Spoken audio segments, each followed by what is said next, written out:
एक बार की बात है। हीरा अपने दोस्त के साथ देर रात घर लौट रहा होता है। तभी रास्ते में एक बरगद का पेड़ आता है। उस पेड़ के नीचे एक 100 रुपए का नोट पड़ा होता है।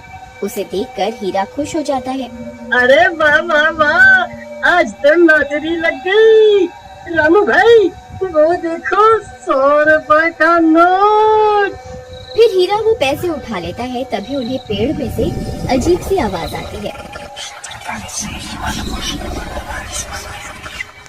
फिर वो जैसे ही ऊपर की ओर देखता है तो उन्हें पेड़ पर एक 2000 का नोट लगा हुआ दिखाई देता है। अरे रामू वो देख, इस पेड़ पर तो 2000 का नोट लगा हुआ है। मुझे तो यकीन ही नहीं होता भाई। भाई क्या पता ये पेड़ सच में पैसे देने वाला पेड़ हो। एक काम करो, तुम जल्दी से पेड़ पर चढ़ जाओ और वो नोट तोड़ कर ले आओ। फिर वो 2000 का नोट तोड़ने के लिए पेड़ पर चढ़ जाता है और कुछ ही देर में वो नोट तोड़ लेता है। रामू भाई ये नोट तो बिल्कुल असली है। अरे वाह वाह वाह, आज तो मजा ही आ गया। चलो भाई अब जल्दी से नीचे आ जाओ, कहीं कोई हमें नोट तोड़ते हुए ना देख ले। अब तो हम पार्टी करेंगे। अरे हीरा भाई कहाँ रह गए? जल्दी नीचे आओ, कोई हमें देख न ले। अरे हीरा भाई कहाँ रह गए? नीचे क्यों नहीं उतर रहे? कहीं तुम अकेले ही इन 2000 रुपयों को हजम तो नहीं करना चाहते भाई? तभी हीरा की चीखने की आवाज आती है। अरे क्या हुआ भाई, सब ठीक तो है? अरे यार क्या करूं, ये तो दिखाई भी नहीं दे रहा। अरे भाई तुम ठीक तो हो? क्या करूं?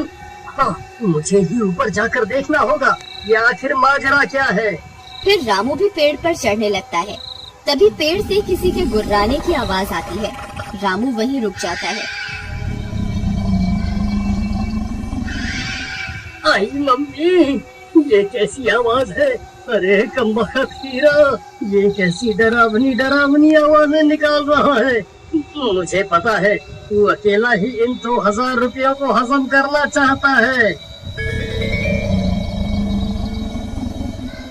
आई मम्मी, कौन है भाई?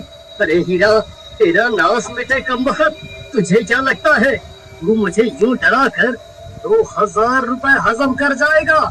मैं अपने हिस्से के पैसे नहीं छोड़ूंगा। हाँ। फिर डर के मारे रामू वहाँ से भाग जाता है। अरे मर गया रे, भागो रे।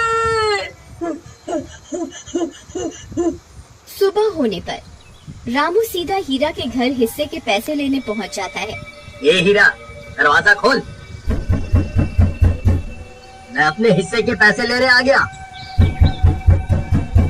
चल जल्दी मेरे पैसे निकाल। फिर हीरा की पत्नी दरवाजा खोलती है। रामू भैया आप, अच्छा हुआ आप आ गए। ये कल रात से घर पर नहीं लौटे, मुझे बहुत फिक्र हो रही है। आप कुछ कीजिए ना। कहीं ये कमबख्त सारे पैसे लुटाने के लिए शहर तो नहीं निकल गया? नहीं, हीरा एक नंबर का कंजूस है। वो इतने पैसे खर्च करने वालों में से नहीं है। जरूर कुछ गड़बड़ है। राधा बहन चलो मेरे साथ। फिर रामू राधा को अपने साथ लेकर उस बरगद के पेड़ के पास पहुंच जाता है। राधा बहन, हम रात को इसी रास्ते से आ रहे थे, तब हमें इस पेड़ पर 2000 रुपए का नोट लगा हुआ दिखाई दिया। उसे तोड़ने के लिए हीरा ऊपर चढ़ा था, लेकिन वापस नहीं आया। तभी कुछ गांव वाले भी वहां पहुंच जाते हैं। फिर रामू सबको पैसों की बात बताता है।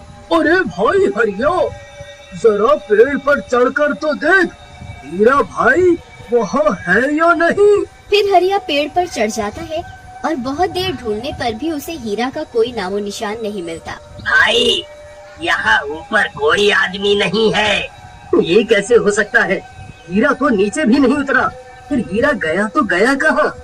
कहीं वो चुड़ैल उसे खा तो नहीं गई जो रात को अजीब सी आवाजें निकाल रही थी? फिर सब गांव वाले वहाँ से चले जाते हैं और राधा रोने लगती है। जी आप कहाँ चले गए जी? अब मैं आपको कहाँ ढूंढूं? तुम रो नहीं बहन, हीरा जरूर मिल जाएगा।